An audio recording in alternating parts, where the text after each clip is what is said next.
श्री मैत्रेय जी कहते हैं, हे विदुर जी, उस समय महाराज पृथु का नगर सर्वत्र मोतियों की लड़ियों, फूलों की मालाओं, रंग बिरंगे वस्त्रों, सोने के दरवाजों और अत्यंत सुगंधित धूपों से सुशोभित था।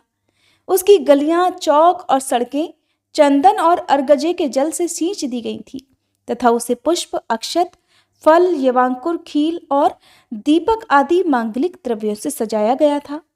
वह कदम कदम पर रखे हुए फल फूल के गुच्छों से युक्त केले के खंभों और सुपारी के पौधों से बड़ा ही मनोहर जान पड़ता था तथा सब ओर आम आदि वृक्षों के नवीन पत्तों की बंधनवारों से सुशोभित था। जब महाराज ने अपने नगर में प्रवेश किया तब दीपक, उपहार और अनेक प्रकार की मांगलिक सामग्री लिए हुए प्रजाजनों ने तथा मनोहर कुंडलों से सुशोभित सुंदरी कन्याओं ने उनकी अगवानी की। शंख और दुंदुभी आदि बाजे बजने लगे, ऋत्विजगण वेद ध्वनि करने लगे, वंदी जनों ने स्तुति गान आरंभ कर दिया। ये सब देख और सुनकर भी उन्हें किसी प्रकार का अहंकार नहीं हुआ। इस प्रकार वीरवर पृथु ने राजमहल में प्रवेश किया।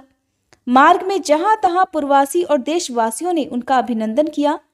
परम यशस्वी महाराज ने भी उन्हें प्रसन्नतापूर्वक अभीष्ट वर देकर संतुष्ट किया। महाराज पृथु महापुरुष और सभी के पूजनीय थे। उन्होंने इसी प्रकार के अनेकों उदार कर्म करते हुए पृथ्वी पर शासन किया और अंत में अपने विपुल यश का विस्तार कर भगवान का परम पद प्राप्त किया। श्री सूत जी कहते हैं कि हे मुनिवर शौनक जी, इस प्रकार भगवान मैत्रेय के मुख से आदिराज पृथु का अनेक प्रकार के गुणों से संपन्न और गुणवानों द्वारा प्रशंसित विस्तृत सुयश सुनकर परम भागवत विदुर जी ने उनका अभिनंदन करते हुए कहा कि हे ब्राह्मण, ब्राह्मणों ने पृथु का अभिषेक किया, समस्त देवताओं ने उन्हें उपहार दिए, अपने भुजाओं में वैष्णव तेज को उन्होंने धारण किया और उससे पृथ्वी का दोहन किया। उनके उस पराक्रम के उच्छिष्ट रूप विषय भोगों से ही आज भी संपूर्ण राजा और लोकपालों के सहित समस्त लोग इच्छानुसार जीवन निर्वाह करते हैं। भला ऐसा कौन समझदार होगा जो उनकी पवित्र कीर्ति सुनना नहीं चाहेगा। अतः हे मैत्रेय जी, आप मुझे उनके कुछ और भी पवित्र चरित्र सुनाइए। तब श्री मैत्रेय जी कहने लगे कि हे साधु श्रेष्ठ विदुर जी, महाराज पृथु गंगा और यमुना के मध्यवर्ती देश में निवास कर अपने पुण्य कर्मों के क्षय की इच्छा से प्रारब्धवश प्राप्त हुए भोगों को ही भोगते थे। ब्राह्मण वंश और भगवान के संबंधी विष्णु भक्तों को छोड़कर उनका सातों द्वीपों के सभी पुरुषों पर अखंड और अबाध शासन था। एक बार उन्होंने एक महासत्र की दीक्षा ली। उस समय वहां देवताओं, ब्रह्मऋषियों और राजर्षियों का बहुत बड़ा समाज एकत्रित हुआ।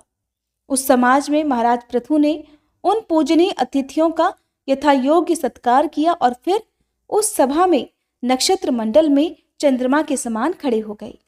उनका शरीर ऊंचा, भुजाएं भरी और विशाल, रंग गोरा, नेत्र कमल के समान सुंदर और अरुण वर्ण, नासिका सुघड़, मुख मनोहर, स्वरूप सौम्य, कंधे ऊंचे और मुस्कान से युक्त दंत पंक्ति बड़ी सुंदर थी।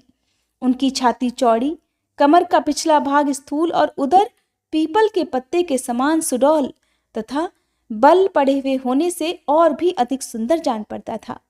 नाभि भंवर के समान गंभीर थी, शरीर तेजस्वी था, जंघाएं स्वर्ण के समान दैदीप्यमान थी और पैरों के पंजे उभरे हुए थे। उनके बाल बारीक, घुंघराले, काले और चिकने थे। गर्दन शंख के समान उतार चढ़ाव वाली तथा रेखाओं से युक्त थी और वे उत्तम बहुमूल्य धोती पहने और वैसे ही चादर ओढ़े हुए थे। दीक्षा के नियमानुसार उन्होंने समस्त आभूषण उतार दिए थे। इसी से उनके शरीर के अंग प्रत्यंग की शोभा अपने स्वाभाविक रूप में स्पष्ट झलक रही थी। वे शरीर पर कृष्ण मृग चर्म का और हाथों में कुशा धारण किए हुए थे। इससे उनके शरीर की कांति और भी बढ़ गई थी। वे अपने सारे नित्य कृत्य यथाविधि संपन्न कर चुके थे। राजा पृथु ने मानो सारी सभा को हर्ष से सराबोर करते हुए अपने शीतल और स्नेहपूर्ण नेत्रों से चारों ओर देखा और फिर अपना भाषण प्रारंभ किया। उनका भाषण अत्यंत सुंदर, विचित्र पदों से युक्त, स्पष्ट, मधुर, गंभीर और निशंक था। मानो उस समय वे सबका उपकार करने के लिए अपने अनुभव का ही अनुवाद कर रहे हों। राजा पृथु कहने लगे कि हे सज्जनों, आपका कल्याण हो। आप महानुभाव जो यहाँ पधारे हैं, मेरी प्रार्थना सुने। जिज्ञासु पुरुषों को चाहिए कि संत समाज में अपने निश्चय का निवेदन करें। इस लोक में मुझे प्रजाजनों का शासन, उनकी रक्षा, उनकी आजीविका का प्रबंध तथा उन्हें अलग अलग अपनी मर्यादा में रखने के लिए राजा बनाया गया है। अतः इनका यथावत पालन करने से मुझे उन्हीं मनोरथ पूर्ण करने वाले लोगों की प्राप्ति होनी चाहिए जो वेदवादी मुनियों के मतानुसार संपूर्ण कर्मों के साक्षी श्री हरि के प्रसन्न होने पर मिलते हैं। जो राजा अपनी प्रजा को धर्म मार्ग की शिक्षा ना देकर केवल उससे कर वसूलने में ही लगा रहता है, वह केवल प्रजा के पाप का ही भागी होता है और अपने ऐश्वर्य से हाथ धो बैठता है। अतः प्रिय प्रजाजन, अपने इस राजा का परलोक में हित करने के लिए आप लोग परस्पर दोष दृष्टि छोड़कर हृदय से भगवान को याद रखते हुए अपने अपने कर्तव्य का पालन करते रहिए, क्योंकि आपका स्वार्थ भी इसी में है और इस प्रकार मुझ पर भी आपका बड़ा अनुग्रह होगा। विशुद्ध चित्त देवता, पितर और महर्षिगण, आप भी मेरी इस प्रार्थना का अनुमोदन कीजिए, क्योंकि कोई भी कर्म हो, मरने के बाद उसके कर्ता, उपदेष्टा और समर्थक को उसका समान फल मिलता है। माननीय सज्जनों, किन्हीं श्रेष्ठ महानुभावों के मत में तो कर्मों का फल देने वाले भगवान यज्ञपति ही हैं, क्योंकि इस लोक और परलोक दोनों ही जगह कोई कोई शरीर बड़े तेजोमय देखे जाते हैं। मनु, उत्तानपाद, महीपति, ध्रुव, राजर्षि, प्रियव्रत, हमारे दादा अंग तथा ब्रह्मा, शिव, प्रहलाद, बलि और इसी कोटि के अन्यान्य महानुभावों के मत में तो धर्म, अर्थ, काम, मोक्ष रूप चतुर्वर्ग तथा स्वर्ग और अपवर्ग के स्वाधीन नियामक कर्म फलदाता रूप से भगवान गदाधर की आवश्यकता है ही। इस विषय में तो केवल मृत्यु के दौहित्र वेन आदि कुछ शोचनीय और धर्म विमूढ़ लोगों का ही मतभेद है, अतः उसका कोई विशेष महत्व नहीं हो सकता।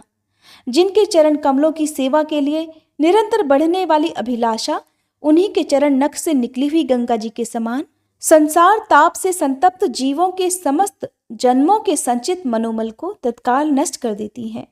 जिनके चरण तल का आश्रय लेने वाला पुरुष सब प्रकार के मानसिक दोषों को धो डालता तथा वैराग्य और तत्व साक्षात्कार रूप बल पाकर फिर इस दुखमय संसार चक्र में नहीं पड़ता, और जिनके चरण कमल सब प्रकार की कामनाओं को पूर्ण करने वाले हैं, उन प्रभु का आप लोग अपनी अपनी आजीविका के उपयोगी वर्णाश्रमोचित अध्यापन आदि कर्मों तथा ध्यान, स्तुति, पूजादि मानसिक, वाचिक और शारीरिक क्रियाओं के द्वारा भजें अर्थात पूजन करें। हृदय में किसी प्रकार का कपट ना रखें और ये निश्चय रखें कि हमें अपने अपने अधिकारानुसार इसका फल अवश्य प्राप्त होगा।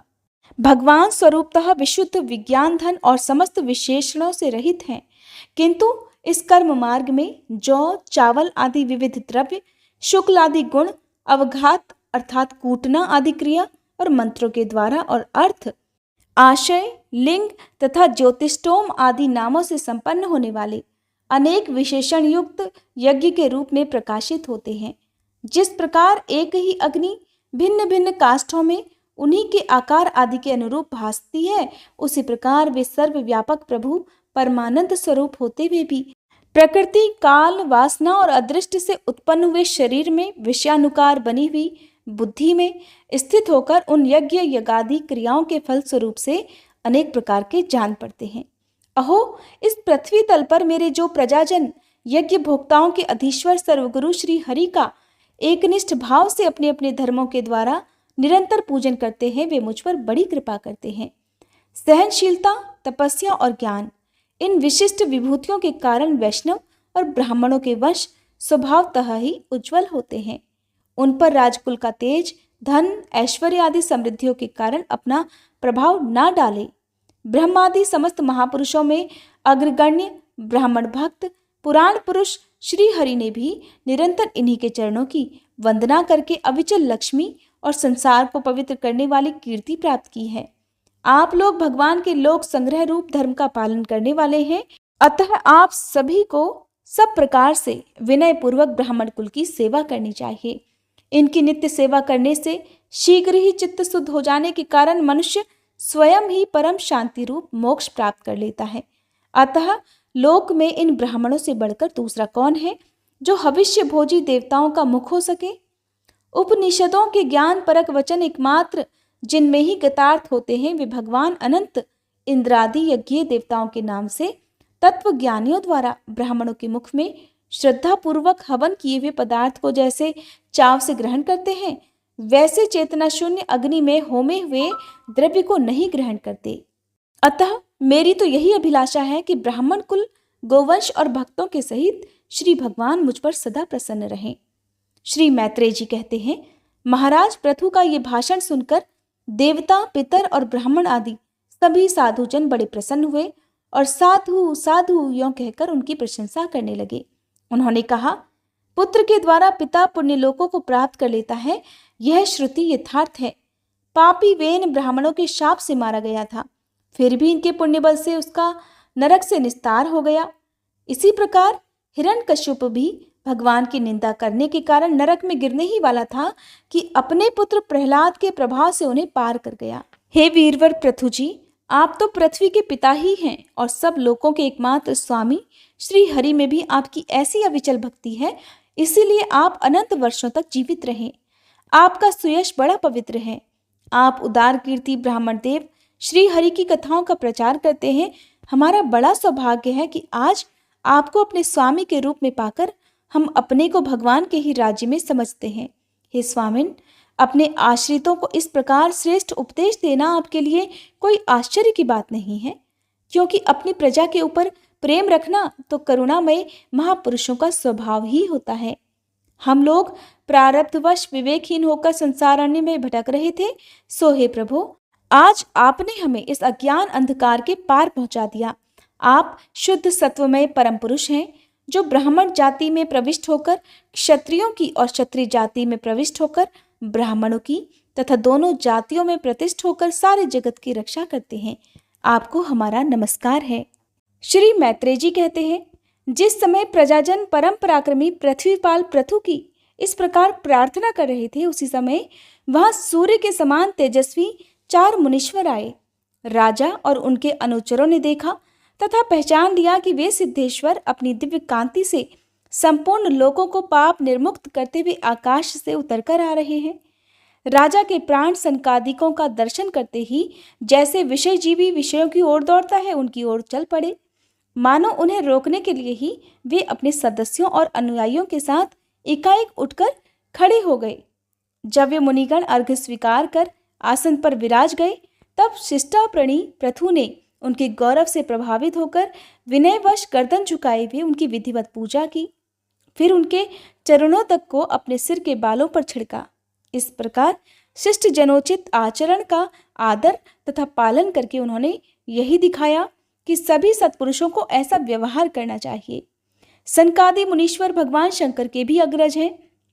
सोने के सिंहासन पर वे ऐसे सुशोभित हुए जैसे अपने अपने स्थानों पर अग्नि देवता।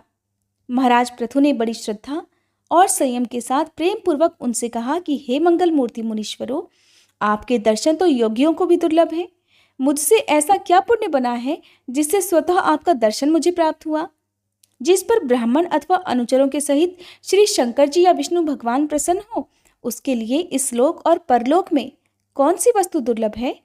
इस दुष्ट प्रपंच के कारण महतत्व आदि यद्यपि सर्वगत है, तब भी वे सर्वसाक्षी आत्मा को नहीं देख सकते। इसी प्रकार यद्यपि आप समस्त लोकों में विचरते रहते हैं, तो भी अनाधिकारी लोग आपको देख नहीं पाते। जिनके घरों में आप जैसे पूज्य पुरुष उनके जल, तृण, पृथ्वी, गृहस्वामी अथवा सेवक आदि किसी अन्य पदार्थ को स्वीकार कर लेते हैं, वे गृहस्थ धनहीन होने पर भी धन्य हैं। जिन घरों में कभी भगवत भक्तों के परम पवित्र चरणों तक के छींटे नहीं पड़े, वे सब प्रकार की रिद्धि सिद्धियों से भरे होने पर भी ऐसे वृक्ष के समान हैं कि जिन पर सांप रहते हों। हे मुनीश्वरों, आपका स्वागत है। आप लोग तो बाल्यावस्था से ही मुमुक्षुओं के मार्ग का अनुसरण करते हुए एकाग्र चित्त से ब्रह्मचर्य आदि महान व्रतों का बड़ी श्रद्धापूर्वक आचरण कर रहे हैं। हे स्वामियों, हम लोग अपने कर्मों के वशीभूत होकर विपत्तियों के क्षेत्र रूप इस संसार में पड़े हुए केवल इंद्रिय संबंधी भोगों को ही परम पुरुषार्थ मान रहे हैं। सो क्या हमारे निस्तार का भी कोई उपाय है? आप लोगों से कुशल प्रश्न करना उचित नहीं है, क्योंकि आप निरंतर आत्मा में ही रमण करते हैं। आप में यह कुशल है और ये अकुशल है, इस प्रकार की वृत्तियां कभी होती ही नहीं। आप संसार अनल से संतप्त जीवों के परम सुहृद हैं। इसलिए आप में विश्वास करके मैं ये पूछना चाहता हूँ कि इस संसार में मनुष्य का किस प्रकार सुगमता से कल्याण हो सकता है। यह निश्चय है कि जो आत्मावान अर्थात धीर पुरुषों में आत्मा रूप से प्रकाशित होते हैं और उपासकों के हृदय में अपने स्वरूप को प्रकट करने वाले हैं, वे अजन्मा भगवान नारायण ही अपने भक्तों पर कृपा करने के लिए आप जैसे सिद्ध पुरुषों के रूप में इस पृथ्वी पर विचरा करते हैं। श्री मैत्रेय जी कहते हैं, राजा पृथु के ये युक्ति युक्त गंभीर परिमित और मधुर वचन सुनकर श्री सनत कुमार जी बड़े प्रसन्न हुए और कुछ मुस्कुराते हुए कहने लगे, महाराज, आपने सब कुछ जानते हुए भी समस्त प्राणियों के कल्याण की दृष्टि से बड़ी अच्छी बात पूछी है। सच है, साधु पुरुषों की बुद्धि ऐसी ही हुआ करती है। सत्पुरुषों का समागम श्रोता और वक्ता दोनों को ही अभिमत होता है, क्योंकि उनके प्रश्नोत्तर सभी का कल्याण करते हैं। हे राजन, श्री मधुसूदन भगवान के चरण कमलों के गुणानुवाद में अवश्य ही आपकी अविचल प्रीति है। हर किसी को इसका प्राप्त होना बहुत कठिन है, और प्राप्त हो जाने पर यह हृदय के भीतर रहने वाले उस वासना रूप मल को सर्वथा नष्ट कर देती है, जो और किसी उपाय से जल्दी नहीं छूटता। शास्त्र जीवों के कल्याण के लिए भली भांति विचार करने वाले हैं। उनमें आत्मा से भिन्न देह आदि के प्रति वैराग्य तथा अपने आत्मस्वरूप निर्गुण ब्रह्म में सुदृढ़ अनुराग होना, यही कल्याण का साधन निश्चित किया गया है। शास्त्रों का भी यह कहना है कि गुरु और शास्त्रों के वचनों में विश्वास रखने से, भागवत धर्मों का आचरण करने से, तत्व जिज्ञासा से, ज्ञान योग की निष्ठा से, योगेश्वर श्री हरि की उपासना से, नित्य प्रति पुण्य कीर्ति श्री भगवान की पावन कथाओं को सुनने से जो लोग धन और इंद्रियों के भोग में ही रहते हैं, उनकी गोष्ठी में प्रेम न रखने से, उन्हें प्रिय लगने वाले पदार्थों का आसक्ति पूर्वक संग्रह न करने से, भगवत गुणामृत का पान करने के सिवा अन्य समय आत्मा में ही संतुष्ट रहते हुए एकांत सेवन में प्रेम रखने से, किसी भी जीव को कष्ट न देने से, निवृत्ति निष्ठा से, आत्महित का अनुसंधान करते रहने से, श्री हरि के पवित्र चरित्र रूप श्रेष्ठ अमृत का आस्वादन करने से, निष्काम भाव से यम नियमों का पालन करने से, कभी किसी की निंदा न करने से, योग क्षेम के लिए प्रयत्न न करने से, भक्त जनों के कानों को सुख देने वाले श्री हरि के गुणों का बार बार वर्णन करने से और बढ़ते हुए भक्ति भाव से मनुष्य का कार्य कारण रूप संपूर्ण जड़ प्रपंच से वैराग्य हो जाता है और आत्मरूप निर्गुण पर ब्रह्म में अनायास ही उसकी प्रीति हो जाती है। पर ब्रह्म में सुदृढ़ प्रीति हो जाने पर पुरुष सद्गुरु की शरण लेता है। फिर ज्ञान और वैराग्य के प्रबल वेग के कारण वासना शून्य हुए अपने अविद्यादि 5 प्रकार के क्लेशों से युक्त अहंकारात्मक अपने लिंग शरीर को वह उसी प्रकार भस्म कर देता है जैसे अग्नि लकड़ी से प्रकट होकर फिर उसी को जला डालती है। इस प्रकार लिंग देह का नाश हो जाने पर उसके कर्तव्य आदि सभी गुणों से वह मुक्त हो जाता है। फिर तो जैसे स्वप्नावस्था में तरह तरह के पदार्थ देखने पर भी उससे जग पड़ने पर उसमें कोई चीज दिखाई नहीं देती, उसी प्रकार वह पुरुष शरीर के बाहर दिखाई देने वाले घट पटादि और भीतर अनुभव करने वाले सुख दुख आदि को भी नहीं देखता। इस स्थिति के प्राप्त होने से पहले ही ये पदार्थ जीवात्मा और परमात्मा के बीच में रहकर उनका भेद कर रहे थे। जब तक अंतःकरण रूप उपाधि रहती है, तब तक पुरुष को जीवात्मा, इंद्रियों के विषय और इन दोनों का संबंध कराने वाले अहंकार का अनुभव होता है। इसके बाद नहीं होता। बाह्य जगत में भी देखा जाता है कि जल, दर्पण आदि निमित्तों के रहने पर ही अपने बिंब और प्रतिबिंब का भेद दिखाई देता है, अन्य समय नहीं दिखाई देता। जो लोग विषय चिंतन में लगे रहते हैं, उनकी इंद्रियां विषयों में फंस जाती हैं तथा मन को भी उन्हीं की ओर खींच ली जाती है। फिर तो जैसे जलाशय के तट पर उगे हुए कुश आदि अपनी जड़ों से उसका जल खींचते रहते हैं, ठीक उसी प्रकार वह इंद्रियासक्त मन बुद्धि को, विचार शक्ति को क्रमशः हर लेता है। विचार शक्ति के नष्ट हो जाने पर पूर्वापर की स्मृति जाती रहती है और स्मृति का नाश हो जाने पर ज्ञान नहीं रहता। इस ज्ञान के नाश को ही पंडित जन अपने आप अपना नाश करना कहते हैं, जिसके उद्देश्य से अन्य सभी पदार्थों में प्रियता का बोध होता है, उस आत्मा का अपने द्वारा ही नाश होने से जो स्वार्थ हानि होती है, उससे बढ़कर लोक में जीव की और कोई हानि नहीं है। धन और इंद्रियों के विषयों का चिंतन करना मनुष्य के सभी पुरुषार्थों का नाश करने वाला है, क्योंकि इनकी चिंता से वह ज्ञान और विज्ञान से भ्रष्ट होकर वृक्ष आदि स्थावर योनियों में जन्म लेता है। इसलिए जिस अज्ञान अंधकार से पार होने की इच्छा हो, उस पुरुष को विषयों में आसक्ति कभी नहीं करनी चाहिए, क्योंकि यह धर्म, अर्थ, काम और मोक्ष की प्राप्ति में सबसे बड़ी बाधा है। इन 4 पुरुषार्थों में भी सबसे श्रेष्ठ मोक्ष ही माना जाता है, क्योंकि अन्य 3 पुरुषार्थों में सर्वदा काल का भय लगा रहता है। प्रकृति में गुणशोभ होने के बाद जितने भी उत्तम और अधम भाव पदार्थ प्रकट हुए हैं, उनमें कुशल से रह सके ऐसा कोई भी नहीं है। काल भगवान उन सभी के कुशलों को कुचलते रहते हैं। अतः हे राजन, जो श्री भगवान देह, इंद्रिय, प्राण, बुद्धि और अहंकार से आवृत सभी स्थावर जंगम प्राणियों के हृदय में जीव के नियामक अंतर्यामी आत्मा रूप से सर्वत्र साक्षात प्रकाशित हो रहे हैं, उन्हें तुम वह मैं ही हूं ऐसा जानो। जिस प्रकार माला का ज्ञान हो जाने पर उसमें सर्प बुद्धि नहीं रहती, उसी प्रकार विवेक हो जाने पर जिसका कहीं पता नहीं लगता, ऐसा यह मायामय प्रपंच जिसमें कार्य कारण रूप से प्रतीत हो रहा है और जो स्वयं कर्मफल कलुषित प्रकृति से परे है, उस नित्य मुक्त, निर्मल और ज्ञान स्वरूप परमात्मा को मैं प्राप्त हो रहा हूँ।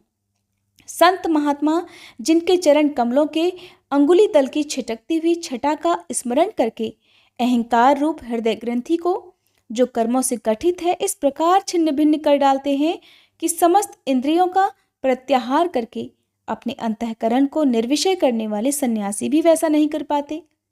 तुम उन सर्वाश्रय भगवान वासुदेव का भजन करो। जो लोग मन और इंद्रिय रूप मगरों से भरे हुए इस संसार सागर को योग आदि दुष्कर साधनों से पार करना चाहते हैं, उनका उस पार पहुंचना कठिन ही है, क्योंकि उन्हें कर्णधार रूप श्री हरि का आश्रय नहीं है। अतः तुम तो भगवान के आराधनीय चरण कमलों को नौका बनाकर अनायास ही इस दूसर समुद्र को पार कर लो। श्री मैत्रेय जी कहते हैं, हे विदुर जी, ब्रह्मा जी के पुत्र आत्मज्ञानी सनत कुमार जी से इस प्रकार आत्म तत्व का उपदेश पाकर महाराज पृथु ने उनकी बहुत प्रशंसा करते हुए कहा, हे भगवान, दीन दयाल श्री हरि ने मुझ पर पहले कृपा की थी, उसी को पूर्ण करने के लिए आप लोग पधारे हैं। आप लोग बड़े ही दयालु हैं और जिस कार्य के लिए आप लोग पधारे थे उसे आप लोगों ने अच्छी तरह संपन्न कर दिया। अब इसके बदले में मैं आप लोगों को क्या दूं? मेरे पास तो शरीर और इसके साथ जो कुछ भी है वह सब महापुरुषों का ही प्रसाद है। हे ब्राह्मण, प्राण, स्त्री, पुत्र, सब प्रकार की सामग्रियों से भरा हुआ भवन, राज्य, सेना, पृथ्वी और कोश, ये सब कुछ आप ही लोगों का है। अतः आपके ही श्री चरणों में अर्पित है। वास्तव में तो सेनापतित्व, राज्य, दंड, विधान और संपूर्ण लोकों के शासन का अधिकार तो वेद शास्त्रों के ज्ञाता ब्राह्मणों को ही है। ब्राह्मण अपना ही खाता है, अपना ही पहनता है और अपनी ही वस्तु दान में दे देता है। दूसरे क्षत्रिय आदि तो उसी की कृपा से अन्न खाने को पाते हैं। आप लोग वेद के परागामी हैं। आपने अध्यात्म तत्व का विचार करके हमें निश्चित रूप से समझा दिया है कि भगवान के प्रति इस प्रकार की अभेद्य शक्ति ही और भक्ति ही उनकी उपलब्धि का प्रधान साधन है। आप लोग परम कृपालु हैं, अतः अपने इस दिनोद्धार रूप कर्म से ही सर्वदा संतुष्ट रहें। आपके इस उपकार का बदला भला कोई क्या दे सकता है? उसके लिए प्रयत्न करना भी अपनी हंसी कराना ही होगा। श्री मैत्रेय जी कहते हैं, हे विदुर जी, फिर आदिराज पृथु ने आत्मज्ञानियों में श्रेष्ठ सनकादि की पूजा की और वे उनके शील की प्रशंसा करते हुए सब लोगों के सामने ही आकाश मार्ग से चले गए। महात्माओं में अग्रगण्य महाराज पृथु उनसे आत्मोपदेश पाकर चित्त की एकाग्रता से आत्मा में ही स्थित रहने के कारण अपने को कृतकृत्य सा अनुभव करने लगे। वे ब्रह्मार्पण बुद्धि से समय, स्थान, शक्ति, न्याय और धन के अनुसार सभी कर्म करते थे। इस प्रकार एकाग्र चित्त से समस्त कर्मों का फल परमात्मा को अर्पण करके आत्मा को कर्मों का साक्षी और प्रकृति से अतीत देखने के कारण वे सर्वथा निर्लिप्त रहे। जिस प्रकार सूर्यदेव सर्वत्र प्रकाश करने पर भी वस्तुओं के गुण दोष से निर्लेप रहते हैं, उसी प्रकार सार्वभौम साम्राज्य लक्ष्मी से संपन्न और गृहस्थाश्रम में रहते हुए भी अहंकार शून्य होने के कारण वे इंद्रियों के विषयों में आसक्त नहीं हुए। इस प्रकार आत्मनिष्ठा में स्थित होकर सभी कर्तव्य कर्मों का यथोचित रीति से अनुष्ठान करते हुए उन्होंने अपनी पत्नी अर्ची के गर्भ से अपने अनुरूप 5 पुत्र उत्पन्न किए। उनके नाम विजिताश्व, धूम्रकेश, हर्यक्ष, द्रविण और वृक थे। महाराज पृथु भगवान के अंश थे और वे समय समय पर जब जब आवश्यक होता था जगत के प्राणियों की रक्षा के लिए अकेले ही समस्त लोकपालों के गुण धारण कर लिया करते थे। अपने उदार मन, प्रिय और हितकारी वचन, मनोहर मूर्ति और सौम्य गुणों के द्वारा प्रजा का रंजन करते रहने से दूसरे चंद्रमा के समान उनका राजा यह नाम सार्थक हुआ। सूर्य जिस प्रकार गर्मी में पृथ्वी का जल खींचकर वर्षा काल में उसे पुनः पृथ्वी पर बरसा देता है तथा अपनी किरणों से सबको ताप पहुंचाता है, उसी प्रकार वे कर रूप से प्रजा का धन लेकर उसे दुष्कालादि के समय मुक्त हस्त से प्रजा के हित में लगा देते थे तथा सब पर अपना प्रभाव जमाए रखते थे। वे तेज में अग्नि के समान दुर्धर्ष, इंद्र के समान अजेय, पृथ्वी के समान क्षमाशील और स्वर्ग के समान मनुष्यों की समस्त कामनाएं पूर्ण करने वाले थे। समय समय पर प्रजाजनों को तृप्त करने के लिए वे मेघ के समान उनके अभीष्ट अर्थों को खुले हाथ से लौटाते रहते थे। वे समुद्र के समान गंभीर और पर्वतराज सुमेरु के समान धैर्यवान भी थे। महाराज पृथु दुष्टों के दमन करने में यमराज के समान, आश्चर्यपूर्ण वस्तुओं के संग्रह में हिमालय के समान, कोष की समृद्धि करने में कुबेर के समान और धन को छिपाने में वरुण के समान थे। शारीरिक बल, इंद्रियों की पटुता तथा पराक्रम में सर्वत्र गतिशील वायु के समान और तेज की असह्यता में भगवान शंकर के समान थे। सौंदर्य में कामदेव के समान, उत्साह में सिंह के समान, वात्सल्य में मनु के समान और मनुष्यों के आधिपत्य में सर्वसमर्थ ब्रह्मा जी के समान थे। ब्रह्म विचार में बृहस्पति, इंद्रिय जय में साक्षात श्रीहरि तथा गौ, ब्राह्मण, गुरुजन और भगवत भक्तों की भक्ति, लज्जा, विनय, शील और परोपकार आदि गुणों में अपने ही समान थे। लोग त्रिलोकी में सर्वत्र उच्च स्वर से उनकी कीर्ति का गान करते थे। इससे वे स्त्रियों तक के कानों में वैसे ही प्रवेश पाए हुए थे जैसे सत्पुरुषों के हृदय में श्री राम जी। श्री मैत्रेय जी कहते हैं, इस प्रकार महामनस्वी प्रजापति पृथु ने स्वमेव अन्नादि तथा पुर ग्राम आदि सर्ग की व्यवस्था करके स्थावर जंगम सभी की आजीविका का सुभिता कर दिया तथा साधुनोचित धर्मों का भी खूब पालन किया। मेरी अवस्था कुछ ढल गई है और जिसके लिए मैंने इस लोक में जन्म लिया था उस प्रजा रक्षण रूप ईश्वर आज्ञा का पालन भी हो चुका है। अतः अब मुझे अंतिम पुरुषार्थ अर्थात मोक्ष के लिए प्रयत्न करना चाहिए। ऐसा सोचकर उन्होंने अपने विरह में रोती हुई अपनी पुत्री रूपा पृथ्वी का भार अपने पुत्रों को सौंप दिया और सारी प्रजा को बिलखती छोड़कर वे अपनी पत्नी सहित अकेले ही तपोवन को चल दिए। वहां भी वे वानप्रस्थ आश्रम के नियमानुसार उसी कठोर तपस्या में लीन हो गए जैसे पहले गृहस्थाश्रम में अखंड व्रत पूर्वक पृथ्वी को विजय करने में लगे थे। कुछ दिन तो उन्होंने केवल कंद मूंद फल खाकर बिताए, कुछ समय सूखे पत्ते खाकर रहे और फिर कुछ पखवाड़ों तक जल पर ही रहे और इसके बाद केवल वायु से ही निर्वाह करने लगे। वीरवर पृथु मुनि वृत्ति से रहते थे। गर्मियों में उन्होंने पंचाग्नियों का सेवन किया। वर्षा ऋतु में खुले मैदान में रहकर अपने शरीर पर जल की धाराएं सही और जाड़े में गले तक जल में खड़े रहे। वे प्रतिदिन मिट्टी की वेदी पर ही शयन करते थे। उन्होंने शीतोष्ण आदि सभी प्रकार के द्वंद्वों को सहा तथा वाणी और मन का संयम करके ब्रह्मचर्य का पालन करते हुए प्राणों को अपने अधीन कर लिया।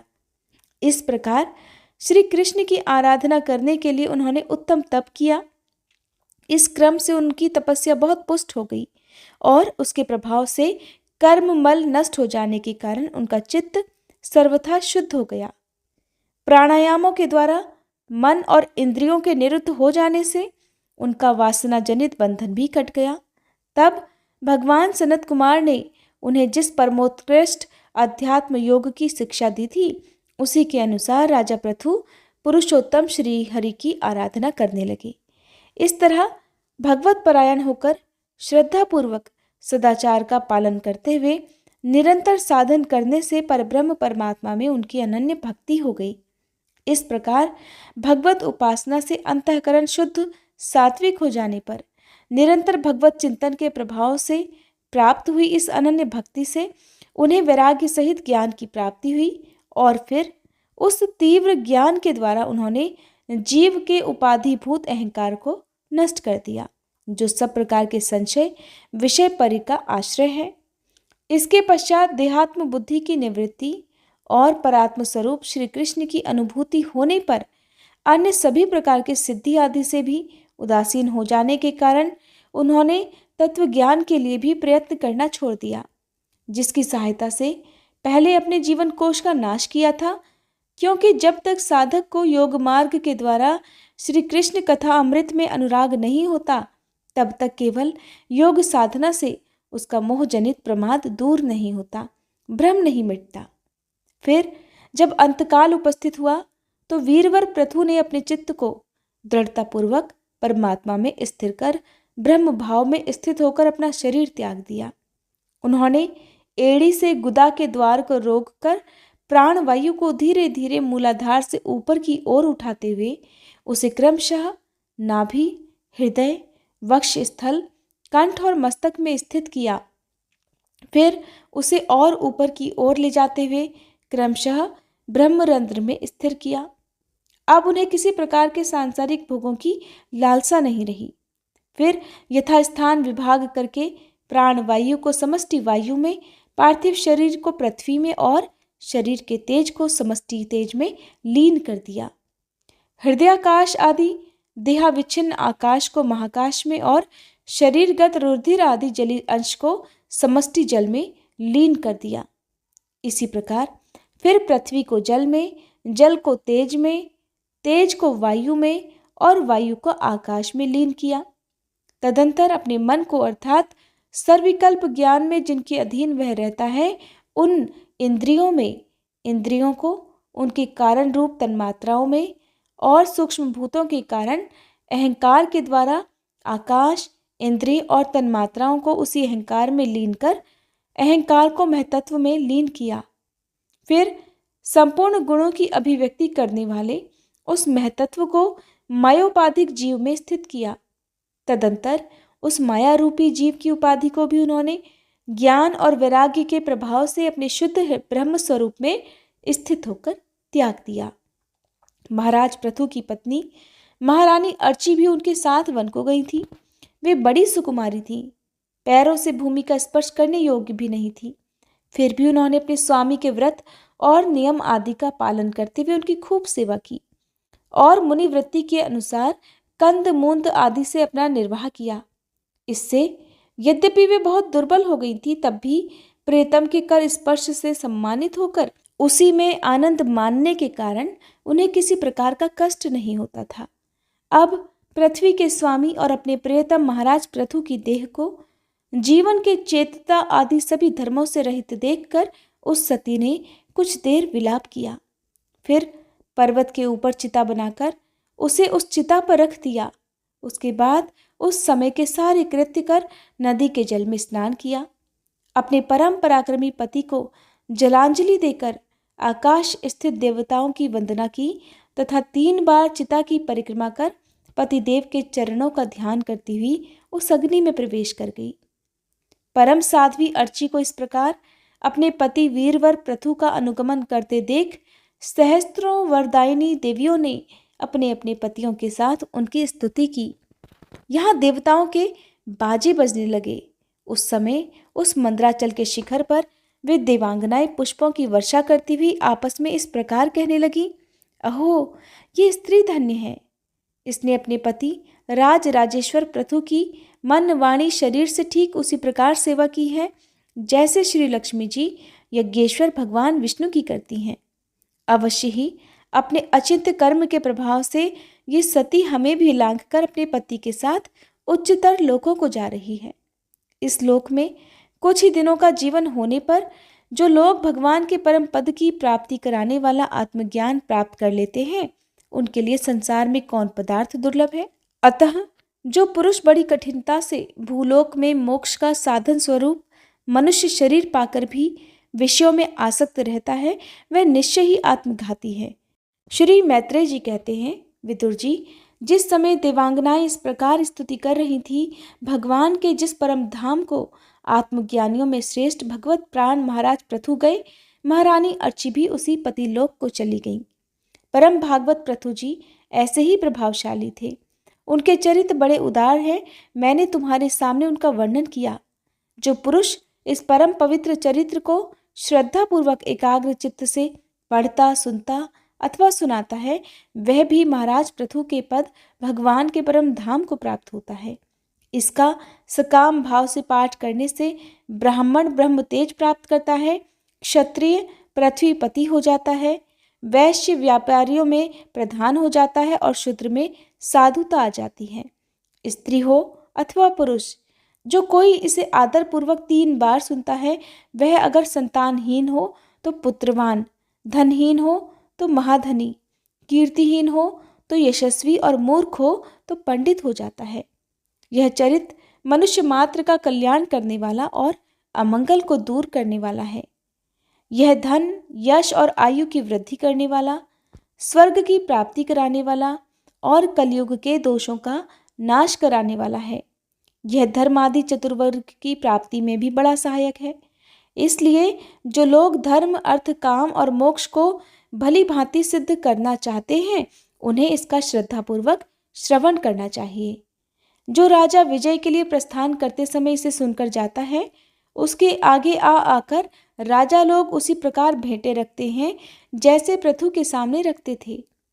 मनुष्य को चाहिए कि अन्य सभी प्रकार की आसक्ति छोड़कर भगवान में विशुद्ध निष्काम भक्ति भाव रखते हुए महाराज पृथु के इस निर्मल चरित्र को सुने, सुनावे और पढ़े।